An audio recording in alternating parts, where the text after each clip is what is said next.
இந்த எபிசோடோட ஸ்டார்டிங் சீன்ல குர்தோகுலு சாப்பிட்டுட்டு இருக்காரு. அவர் கூட 2 பேர் உட்காந்துட்டு இருக்காங்க. அவரோட ஆதரவாளர்கள் தான். அதுல ஒருத்தன் எல்லா சிப்பாய்களும் கொன்னுட்டாங்களா? குர்தோகுலு ஆமா, குண்டாகுடவை பிடிச்சு வச்சிருக்காங்க, அப்புறம் ஹம்சாவை தூது சொல்றதுக்காக அமைச்சு வச்சிருக்காங்க. இன்னொருத்தன் சொல்றான், சுலைமான் ஷாவோட ஆட்சி முடிய போகுதுன்னு நினைக்கிறேன். காரா தொயகர் அவங்கள பிடிச்சிட்டு அப்படியே போயிட்டான். அப்படியே நம்ம இடத்து பக்கம் வந்திருந்தானா இந்த இடத்தையே சர்வநாசம் ஆக்கியிருப்பான்னு சொல்ல, இவன் என்ன சொல்றான், ஒருவேளை சுலைமான் ஷா கைதிகளை ஒப்படைக்கலனா அப்ப என்ன பண்றதுன்னு கேட்க, குர்தோகுலு இப்ப சுலைமான் ஷா முடியாதுன்னு சொல்லவே முடியாது, அவர் பெத்த பசங்களே சாவ விட்டுருவாரான்னு குர்தோகுலு கேக்குறான். அப்ப சுலைமான் ஷா அவரோட படைபலத்தோட காரா தொயகர் மேல தாக்குதல் நடத்திட்டா என்ன பண்றது, நிலைமை ரொம்ப மோசமாயிடுமேன்னு கேட்க, சுலைமான் ஷா அந்த மாதிரி செய்ய மாட்டான், அவனை பத்தி எனக்கு நல்லா தெரியும்னு குர்தோகுலு சொல்றாரு. அது மட்டும் இல்ல, காரா தொயகர் இவங்க 2 பேருமே உயிரோட விட மாட்டான். அப்புறம் மிஞ்சி இருக்கிறது எர்த்துக்கள் மட்டும்தான். அவன் கொஞ்ச காலத்துக்கு இருப்பான், அப்புறம் அவனே ஒழிச்சு கட்டிடுவான்னு குர்தோகுலு சொல்றாப்ல. இந்த மெரூன் தொப்பி போட்டிருக்கிறவரு கொஞ்சம் கடுப்பாயி, சேச்சா என்னையா இவ்வளவு கேவலமா யோசிக்கிற அப்படின்னு கொஞ்சம் கடுப்பா பேசுறோன்னா குர்தோகுலு கத்தியை எடுத்து அவர் கழுத்துல வச்சு, வாயை மூடு, இவ்வளவு பயப்படுறவனா இருந்தா ஏன்டா என் கூட வந்து சேர்ந்த, அவன் நான் நம்ம இடமோ நல்லா இருக்கும் தான் உன் கூட வந்து சேர்ந்தேன், ஆனா நீ சர்வ நாசத்துக்கான பிளான் தான் போட்டுட்டு இருக்க, இத்தனை சிப்பாய்ங்க செத்து போயிட்டாங்க அப்படின்னு சொல்ல, என்னடா நாசமாச்சு, இத்தனை பேர் நல்லா இருக்கிற, கொஞ்சம் சிப்பாய் செத்தா என்ன குறைஞ்சா போறானுங்க,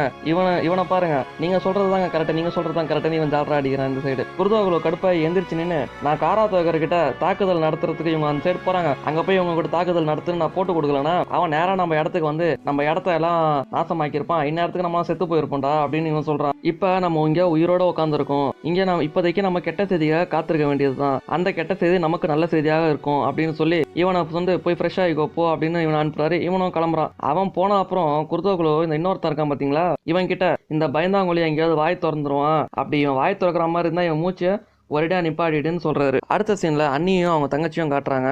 தங்கச்சி அன்னிக்கு ஆறுதல் சொல்லிட்டு இருக்காங்க, கவலைப்படாதீங்க, சுலைமான் ஷா எப்படியும் குண்டாகுடுவ காப்பாத்திடுவாரு. அண்ணி சொல்றா, சுலைமான் ஷா காப்பாத்திடுவாருன்னு தெரியும், அதே நேரத்துல சுலைமான் ஷா கலாச்சாரத்தையும் பண்பாட்டையும் விட்டு கொடுக்க மாட்டார், அந்த விருந்தாளிகளை ஒப்படைப்பாரான்னு தெரியல, ஒருவேளை சுலைமான் ஷா அவர் படைப்பாளத்தை தீட்டி தாக்குதல் நடத்திட்டாருன்னா அதனால நஷ்டம் குண்டாகுடுக்கு தான் ஏற்படும், நான் உடனே போய் சுலைமான் ஷாவை பார்த்து பேசிட்டு வரேன்னு இங்க இருந்து வேகமா கிளம்புறாங்க.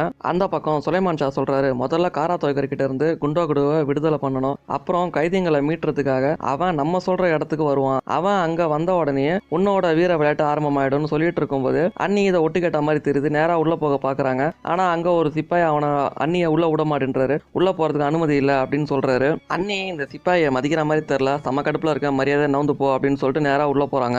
அவ்வளோ வீராப்பா பேசிட்டு நேரா உள்ள வந்தாங்க. சுலைமான் ஷா பார்த்த உடனே சைலண்டா நிக்கிறாங்க. எர்த்துக்கள் எழுந்திருச்சு, வெளியே போய் பேசலாம் நீ அப்படின்னு சொல்லி வெளியே கூப்பிட்டு போறாரு. எங்க அண்ணன் மேல ஒரு சின்ன கீரல் கூட விழாம நான் கூட்டிட்டு வரேன் அப்படின்னு ஹீரோ சொல்ல, அண்ணி ஒருவேளை ஏதாச்சும் ஆச்சுன்னா அதுக்கு முழு காரணம் நீ தான் அப்படின்னு எர்த்துக்களை பார்த்து கொஞ்சம் கரைச்சி கொட்டிட்டு தான் போறாங்க. உள்ள நோமான் சுலைமான் ஷேக் கிட்ட, காரா தொயகருக்கு நானும் என் மகனும் தான் வேணும், என் மகளுக்கு இங்க உங்க பொறுப்புலயே பாத்துக்கோங்க, ஏன்னா அவளுக்கு எங்களை விட்டா இந்த உலகத்துல வேற சொந்தம்னு சொல்லிக்க யாருமே இல்லைன்னு சொல்றாரு. சுலைமான் ஷா அது ஒத்துக்கிட்ட மாதிரி தான் தெரியுது. அடுத்து காரா தொயகர் இருப்பிடத்துக்கு வெளியே கொஞ்சம் சிப்பாய்கள் உட்காந்துட்டு இருக்காங்க. அங்க நம்ம வெள்ளத்தாடி அப்சின் பாய் வராரு. உடனே இந்த சிப்பாய்கள், யார் நீ, என்ன வேணும் அப்படின்னு கேட்க, நான் உங்க சர்தார் செரிபரோவை பார்க்க வந்திருக்கேன்னு இவர் சொல்றாரு. இந்த சிப்பாய்ங்க, அவர் ஒன்றும் எங்க சர்தார் கிடையாது, அவர் ஆயுத கிழங்கோட தலைவர் மாதிரி ஏதோ சொல்றாங்க, அது என்னன்னு கரெக்டா தெரியல. இவங்க பின்னாடியே நம்ம ஹீரோவோட ஃப்ரெண்டு, ஹீரோ கூட பழைய எபிசோட்ல இந்த வெள்ளத்தாடியை ஃபாலோ பண்ணுன்னு சொல்லிட்டு ஒரு பொறுப்பு கொடுத்துருப்பாரு பாத்தீங்களா, அதே ஃப்ரெண்டு இங்க எல்லாத்தையும் நோட் பண்ணிட்டு இங்க இருந்து கிளம்புறாரு. அந்த பக்கம் நோமான், ஹீரோ அப்புறம் சுலைமான் ஷா ஏதோ வேற லெவல்ல பிளான் போட்டிருக்காங்க. வாய்ஸ் எதுவும் இல்ல,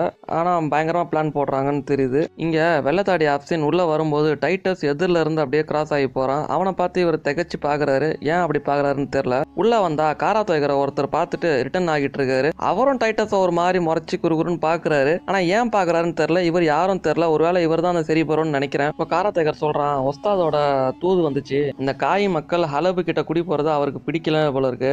ஆமான்னு டைட்டஸ் சொல்றான். ஒன்னும் கவலைப்படாத, அவங்க அங்க குடி போக மாட்டாங்க. டைட்டஸ் உடனே எப்படி இவ்வளவு கான்பிடண்டா சொல்ற அப்படின்னு கேட்க, காய் மக்களோட அடுத்த சர்தார் நம்ம யோசிக்கிற மாதிரி, நம்ம என்ன சொல்றோமோ அதை செய்யற மாதிரி தான் இருப்பாரு, யார் அது அப்படின்னு டைட்டஸ் கேட்க, குர்தோகுலு தான் அந்த அடுத்த சர்தார்னு காரா தொயகர் சொல்றான். அப்ப சுலைமான் ஷான் டைட்டஸ் கேட்க, அவர் சாயங்காலம் அவர் மகனை மீட்க வருவாரு, கூடவே அந்த கைதிகளையும் கூட்டிட்டு வந்து நம்ம கிட்ட ஒப்படைச்சிருவாரு, ஆனா அவரும் அவர் மகனும் திரும்ப மாட்டாங்கன்னு காரா தொயகர் சிரிச்சுட்டே சொல்றான். இங்க அப்சின் பாய் ஒரு ரூமுக்குள்ள வராரு.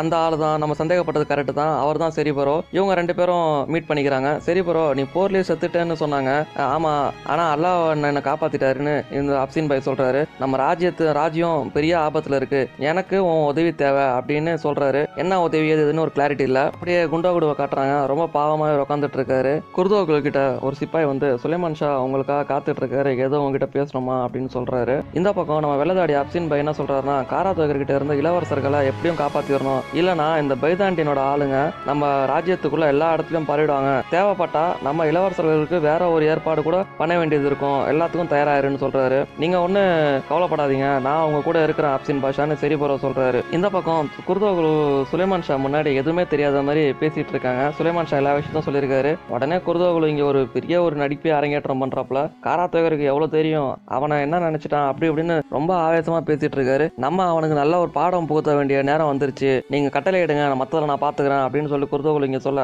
இல்ல இல்ல நானே பாத்துக்கிறேன், நான் மட்டும் தனியா போறேன், இல்ல